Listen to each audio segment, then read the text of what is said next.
con todos. Continuando con las capacitaciones de jueves científico, estamos hoy día con la presentación de la doctora Blanca Salazar Mesones. La doctora es médico cirujano egresada de la Universidad Nacional Pedro Ruiz Gallo. Es especialista en medicina de enfermedades infecciosas y tropicales por la Universidad Nacional Mayor de San Marcos. El tema de hoy es vacunación en pacientes post-trasplantados. Buenas tardes, doctora Salazar. Buenas tardes con todos. Creo que podríamos empezar la exposición sin más decirle a los participantes que por favor registren su asistencia en el chat. Ahí va a estar el link para que puedan registrarla. Empezamos, doctora. Muy buenas tardes. Agradecemos su participación. Gracias por la presentación. Bien, hoy día vamos a presentar este tema en vacunación en pacientes post-trasplantados de órganos sólidos y progenitores hematopoyéticos. Consideramos que este tema es importante porque hay muchas enfermedades que son inmunoprevenibles mediante la vacunación. Y al darse en estos pacientes que son muy susceptibles a infecciones y enfermedades, esto puede ser muy severo en ellos, aumentar tanto la morbimortalidad con enfermedades que ya han sido controladas, ¿no? Bien, para nuestra charla de hoy día,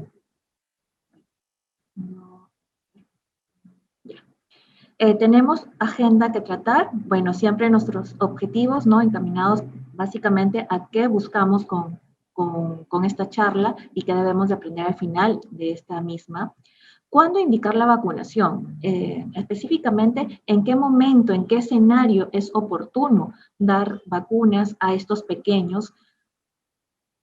¿Cuáles son las vacunas indicadas? ¿Cuáles están contraindicadas? Porque si bien sabemos, estos pacientes son receptores y post-trasplantados, tanto de TPH como de órgano sólido, no tienen los mismos escenarios, no tienen las mismas indicaciones, a pesar de ser receptores de trasplante.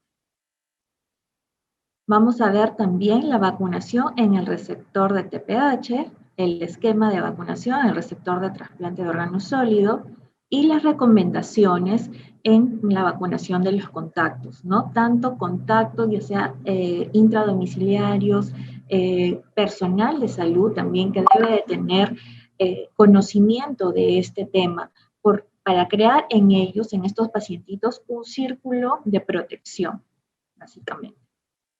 Bien, entonces los objetivos de esta vacunación en estos pequeños básicamente es para proteger al paciente de enfermedades inmunoprevenibles. Como lo habíamos dicho, hay muchas enfermedades que ya han sido erradicadas, otras controladas mediante la vacunación.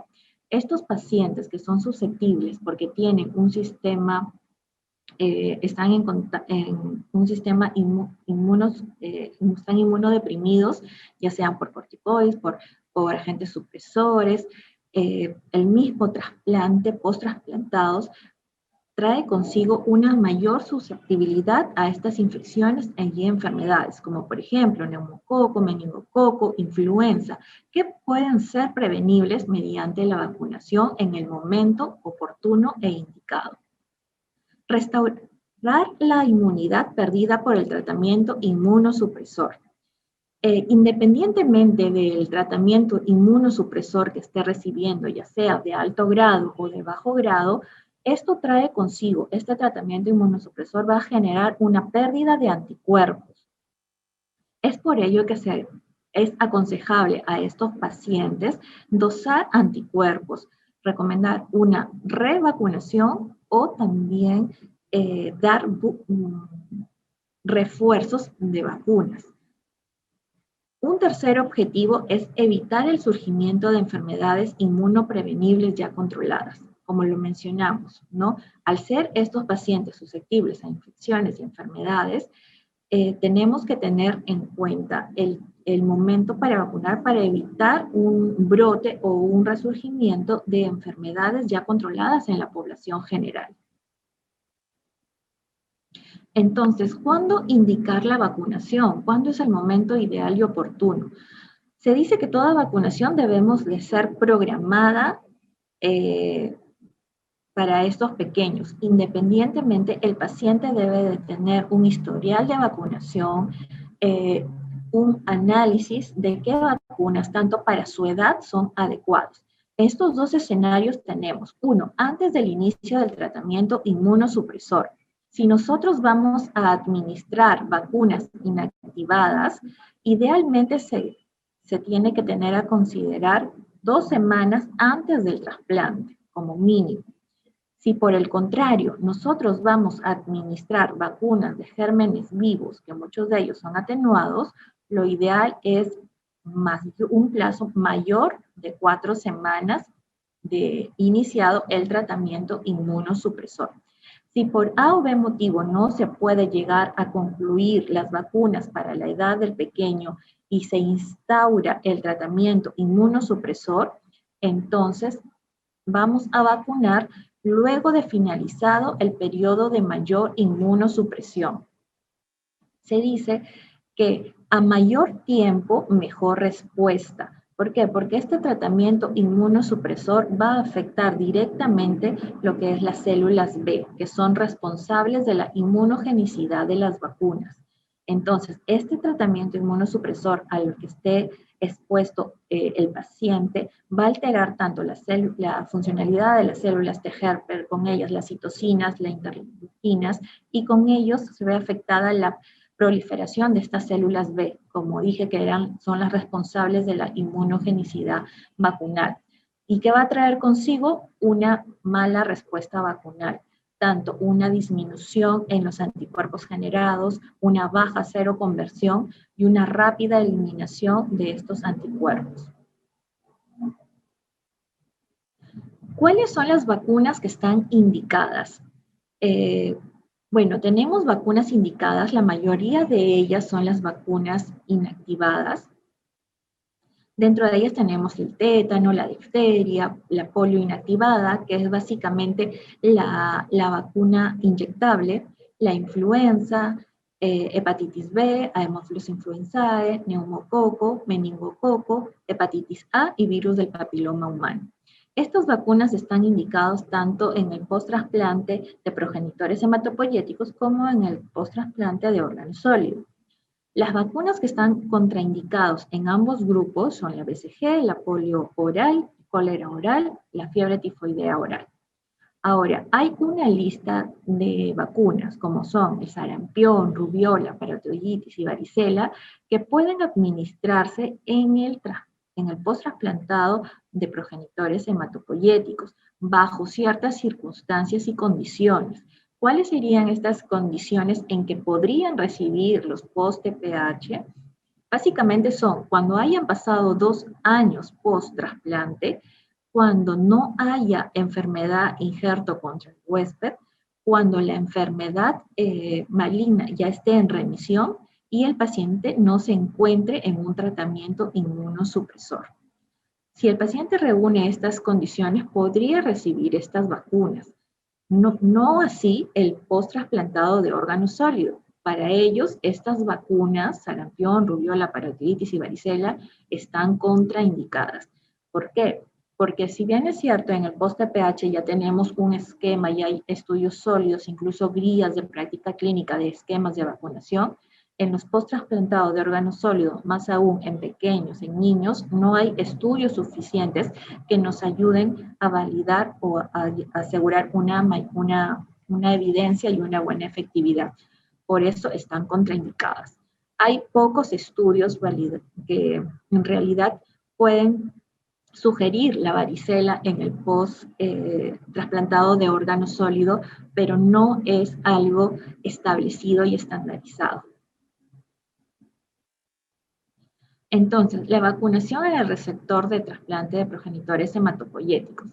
Estos pacientes están inmunocomprometidos y el grado de inmunosupresión va a depender de 3 aspectos: el tipo de trasplante, el periodo post-trasplante en el que se encuentre y la presencia de ella. Como sabemos, el tipo de trasplante es muy importante. ¿Por qué? Porque el trasplante alogénico tiene mayor inmunosupresión que un trasplante autólogo. Incluso se dice que este periodo de mayor inmunosupresión puede ir en el trasplante autólogo desde post-trasplante hasta 6 meses. Y si hay presencia de age, puede prolongarse esta inmunosupresión hasta los 2 años. Por el contrario, el trasplante autólogo se dice que el periodo de mayor inmunosupresión es en los primeros 6 meses post-trasplante. Los receptores de TPH deben ser inmunizados por los motivos, ¿no? Que habíamos mencionado previamente, para recuperar la pérdida de anticuerpos que ocurre post-TPH y para la protección de infecciones que ocurren post-TPH, ¿no? Como habíamos mencionado, influenza, neumococo, entre otros. A partir de los 2 años post-TPH, el paciente puede recibir vacunas a gérmenes vivos si reúnen las condiciones, como habíamos dicho: ausencia de age, enfermedad de injerto contra el huésped, ausencia de un tratamiento quimioterápico y enfermedad maligna en remisión. Hay que considerar que estos receptores, estos pacientes post-TPH, nosotros lo vamos a considerar como nunca inmunizados. Por eso se recomienda iniciar un esquema de inmunización primaria. Bueno, y hablando propiamente de cuál es el esquema que deben de recibir estos pacientitos, bueno, tenemos la difteria, tétano y pertusis. Idealmente se puede, si el paciente va bien y hay una estabilidad del injerto, podría iniciarse 6 meses posterior al trasplante. Otras guías consideran que podrían iniciarse al año del trasplante, ¿no? Pero, por ejemplo, la guía de la ICSA dice que podemos iniciar a partir de los 6 meses en adelante. ¿Cuál es el esquema de dosis que deben recibir estos pequeños? Como mencionamos, estos pequeños, los post-trasplantados de TPH, los consideramos como nunca inmunizados. Entonces, iniciamos su esquema con las 3 dosis en intervalo de 2 meses entre cada dosis. Si el pequeño es menor de 7 años, se debe de dar la DTaP, ¿no? Que es ¿por qué las mayúsculas y por qué las minúsculas? Las mayúsculas indican la vacuna pediátrica, que tiene un mayor componente, mientras que las minúsculas indican que es la dosis de adulto, que es una menor cantidad antigénica. Bueno, la D de difteria, T de tétanos y AP, que es la pertusis acelular. Entonces, hay una alternativa que consideran otras guías de dar la primera dosis con la dosis de DT, difteria, pertusis y tétanos, ¿no? Y las segundas dosis posteriores solamente con difteria y pertusis, ¿no? Que puede ser una alternativa porque no en todas las instituciones tenemos pertusis acelular. La siguiente vacuna es la polio inactivada, ¿no? La IPV, que básicamente es la inyectable, que también se puede dar a partir del 6º mes post-trasplante, que el paciente reúna con todas las condiciones de que esté con una estabilidad del injerto y haya disminuido, como se dice, el periodo de mayor inmunosupresión. El esquema también es de las 3 dosis con intervalo de 2 meses entre dosis y dosis. Bueno, se da la polio inactivada, no es recomendable y es una de las contraindicaciones absolutas de dar la polio oral, ¿no? Y ya vamos a hablar después por qué está contraindicado. Haemophilus influenzae también se puede dar a partir del 6º mes para adelante, también tiene 3 dosis con un intervalo de 2 dosis entre vacunas. Hepatitis B también a partir del 6º mes, también se da las 3 dosis con un intervalo de 2 meses entre vacunas. Ahora, se puede medir un mes posterior a estas 3 dosis de vacunas, se debe de medir los anticuerpos. ¿Para qué? Para ver si se ha logrado o se ha alcanzado la protección. Si es que por algún motivo no se alcanza esta protección, que es mayor de 10 miliunidades por mililitro de anticuerpos para hepatitis B, se debe de considerar una revacunación dando un esquema completo. Hay unas guías que dicen que podemos dar una vacuna adicional, o sea, una 4ª dosis y medir nuevamente anticuerpos. Pero lo que nos dice la ICSA y la Sociedad de Infectología, el SADI, nos dice que es idealmente en estos pequeños volver a dar todo el esquema completo de las 3 dosis y dosar posterior anticuerpos, ¿no? La neumococo conjugada 13 valente, esta vacuna también se da a partir del sexto mes. El esquema de dosis también son las 3 dosis con un intervalo de 2 meses, ¿no? La neumococo polisacárida, la 23 valente, se da a partir del año y después de haber recibido las 3 dosis de neumococo conjugada, siempre y cuando se da esta vacuna, la polisacárida, si el paciente no presenta H. Si el paciente presentara H, entonces en lugar de dar esta vacuna polisacárida, se da una cuarta dosis con la vacuna conjugada 13 valente.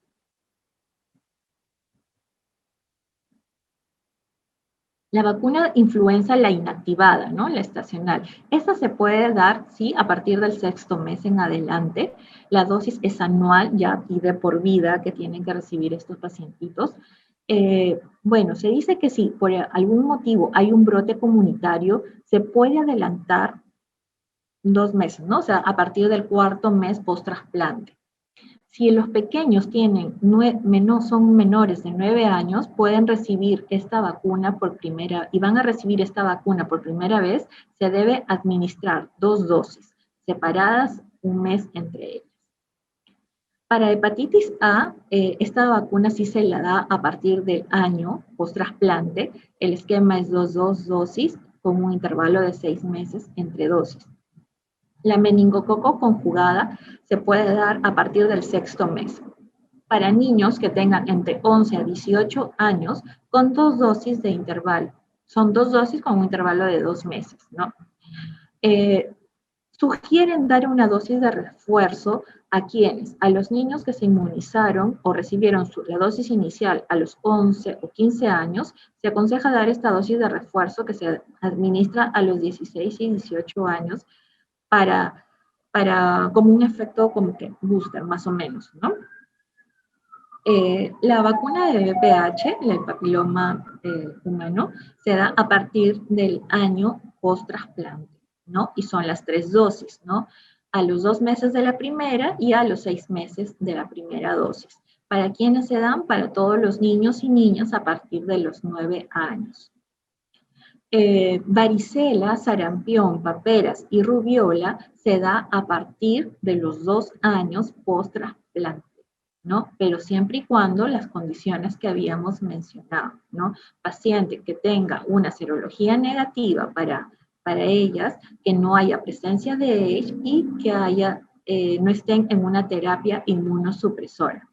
Bueno, para ambas son 2 dosis con un intervalo de 3 meses entre dosis.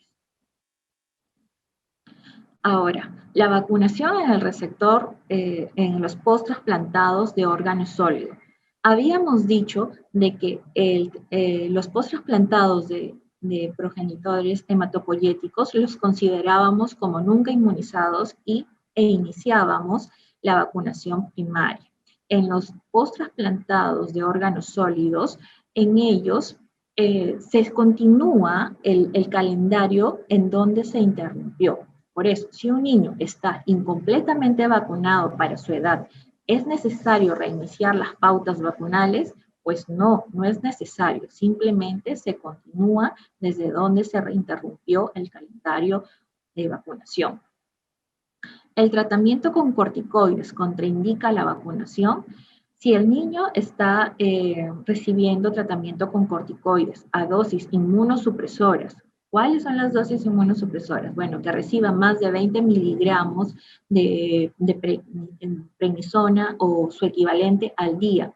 O si el niño pesa menos de 10 kilos y recibe más de 2 miligramos por kilo dosis al día de prednisona o sus equivalentes por un periodo mayor de 14 días, se considera que es una dosis inmunosupresora y se aconseja suspender la vacunación hasta un mes determinado este tratamiento inmunosupresor. ¿Para qué? Para tener una mejor respuesta vacunal. El estímulo, hay que tener en cuenta que un estímulo antigénico en el niño trasplantado puede desencadenar una respuesta inmunitaria no específica y que aumenta el riesgo de rechazo también, ¿no? Sobre todo los que están severamente inmunodeprimidos. Se debe suspender la vacunación de los receptores de órgano sólido durante la inmunosupresión intensiva. ¿Y cuándo es esta inmunosupresión intensiva? Habíamos hablado que en el post-TPH la inmunosupresión intensiva dependía del tipo de trasplante, sea autólogo, sea halogénico, que mayormente se daba en los primeros 6 meses. Y si había age, podría ir hasta los 2 años. En estos pacientes post-trasplantado de órganos sólidos se dice que el mayor momento de inmunosupresión es en los 2 primeros meses post-trasplante, ¿no? Se aconseja reiniciar este esquema de vacunación posterior a estos 2 meses o posterior a los 6 meses, ¿no? Pero en realidad cada paciente es individualizado, tiene sus propias características, por lo cual debería tener un monitoreo y un seguimiento integral, ¿no? Para ver cuál es el mejor momento para reiniciar. En cuanto al esquema de vacunas en el receptor de trasplante de órgano sólido, bueno, como habíamos mencionado, ¿no? Difteria, tétano, pertussis, la polio inactivada, Haemophilus influenzae, se debe de dar siempre y cuando no se haya completado su esquema antes del trasplante. Para hepatitis B, lo ideal, así haya completado, ¿no? Lo ideal es dosar anticuerpos, ¿no? Para ver si alcanzaron o no esta protección, ¿no? Que es más de 10 milímetros de unidades internacionales por mililitro. Si es que no se logra alcanzar, se debe revacunar con un esquema completo de las 3 dosis. Para neumococo conjugada 13 valente, bueno, igual, si no se completó previo al trasplante, se continúa tal cual. Para la neumococo polisacárida 23 valente, se da para niños mayores de 2 años si es que no se administró antes del trasplante. Se dice que para estos niños deben de recibir una dosis si nunca lo han recibido previo al trasplante. Cuando se indica, por ejemplo, que el pequeño no haya recibido ni la polisacárida, la 23 valente, ni la conjugada, la 13 valente, se sugiere que entre dar primero la conjugada 13 valente, la neumococo conjugada 13 valente, y esperar 8 semanas para administrar la polisacárida 23 valente. Con influenza inactivada, bueno, esa se da anual.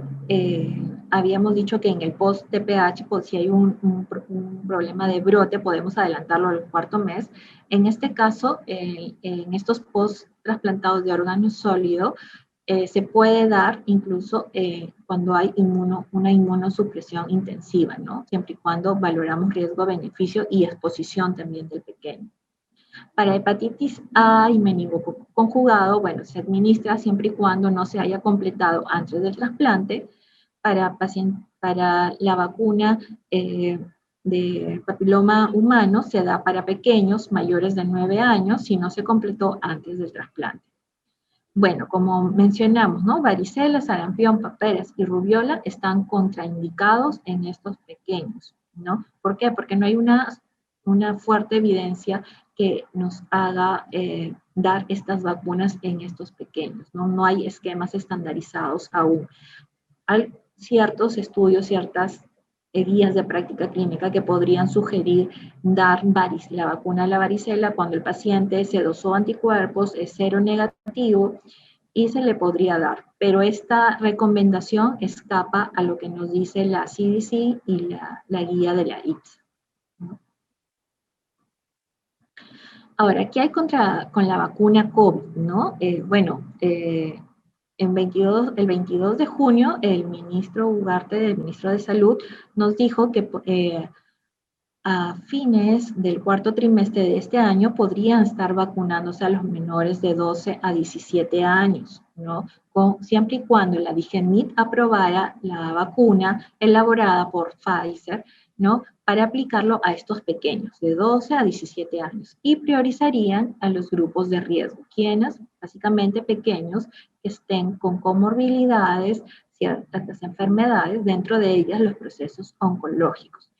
Y bueno, se guiarían para vacunarlos dentro de las normas ya aprobadas para estos pacientes post-trasplantados. ¿Como cuáles serían? Como que el paciente haya pasado los 6 meses post-trasplante, que no esté dentro de un tratamiento inmunosupresor, que no haya recibido una vacuna a 14 días antes ni 14 días después de recibir esta vacuna, ¿no? El SARS-CoV-2, que si es que le dio COVID a estos pequeños, deberían de esperar por lo menos 90 días pasados tras el alta epidemiológica o clínica, ¿no? Bueno, entonces eso fue una noticia que al menos nos da una esperanza para poder ya vacunar a esta población que también la consideramos que es importante y sobre todo por el mismo riesgo a los que están expuestos. La recomendación en vacunación de contactos, bueno, básicamente se recomienda vacunar a los contactos de estos pequeños, ya sean intradomiciliarios como personal de salud que está en contacto con estos pequeños, para crear en ellos un círculo de protección. Las personas inmunocompetentes que estén sanas, que no estén embarazadas, por ejemplo, pueden recibir la vacuna que es segura, las vacunas inactivadas, ¿no? Como la hepatitis A, varicela, influenza, SPR, la polio inactivada y la difteria, tétano y pertusis celular, ¿no? Los contactos domiciliarios y tanto el personal de salud debe estar al día en cuanto a su calendario de vacunación. La vacuna inactivada contra la influenza, esa se debe de poner anualmente. La vacuna contra la polio oral no debe administrarse a los contactos de estos pequeños. ¿Por qué? Porque este virus puede ser eliminado tanto por secreciones por la boca como por las heces también. Entonces, al ver esta exposición podría ocasionar alguna enfermedad por la vacuna, ¿no? Y los pacientes altamente inmunocomprometidos deben evitar manipular también los pañales de los bebés que hayan recibido vacunados contra la vacuna del rotavirus. Evitar este contacto por lo menos 4 semanas después de la vacunación. Supongamos que el paciente ha sido trasplantado, tiene un hermano pequeño, es imposible el aislamiento, entonces se sugiere que evite por lo menos el contacto con este pequeño durante las 4 semanas posteriores a la vacunación. Ahora, por ejemplo, si nos dicen, una pregunta podría ser, ¿no?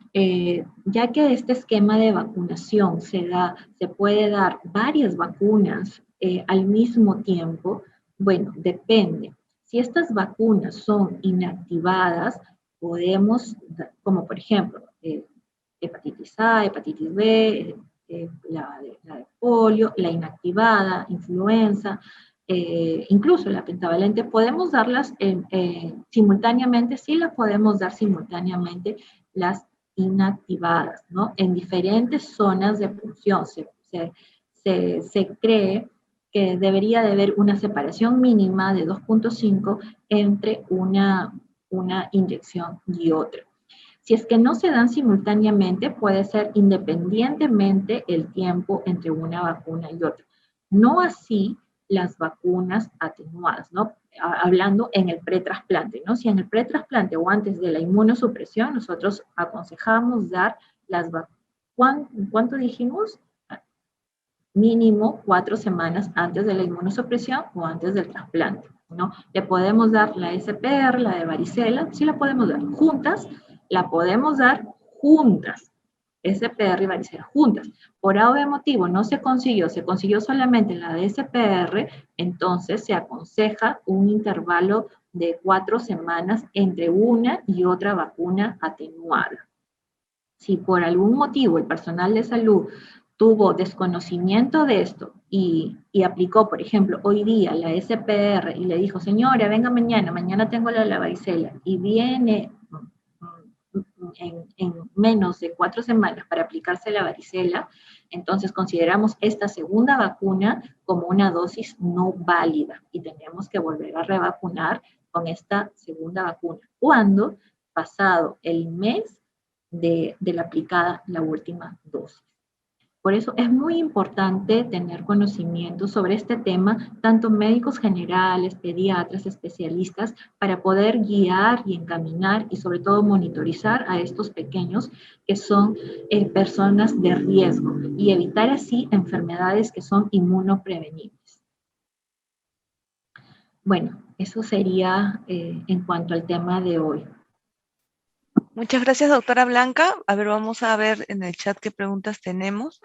O usted de repente tendrá algo que nos pueda decir para poder diagnosticar. Por ejemplo, ahorita tenemos a personal que está en el primer y segundo nivel conectados.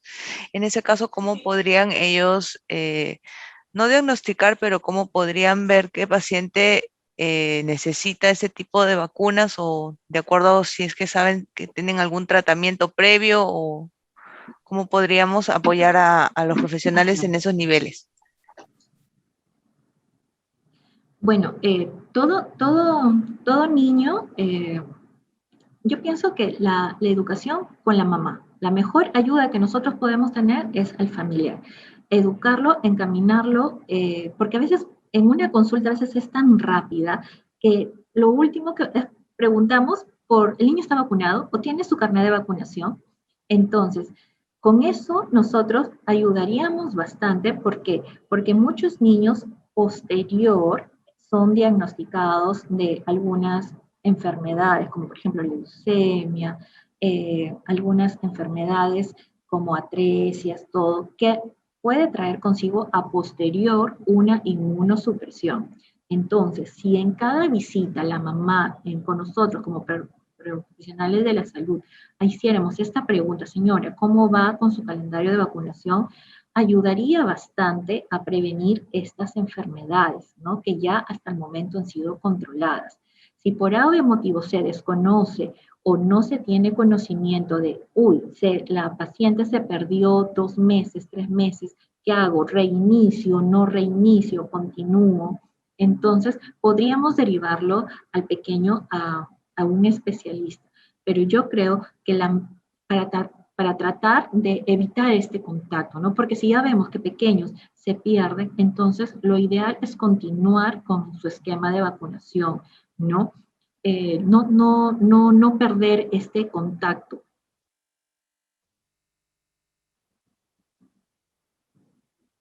Y como lo había mencionado, ¿no? Porque hay algunas, en algunas interconsultas sí se ha podido ver que, por ejemplo, le toca al pequeño la pentavalente, ¿no? Y se perdió este contacto y le toca también la de neumococo. Doctor, espero un mes para darle la pentavalente. No, como les mencioné, las vacunas que son inactivadas pueden recibirse simultáneamente.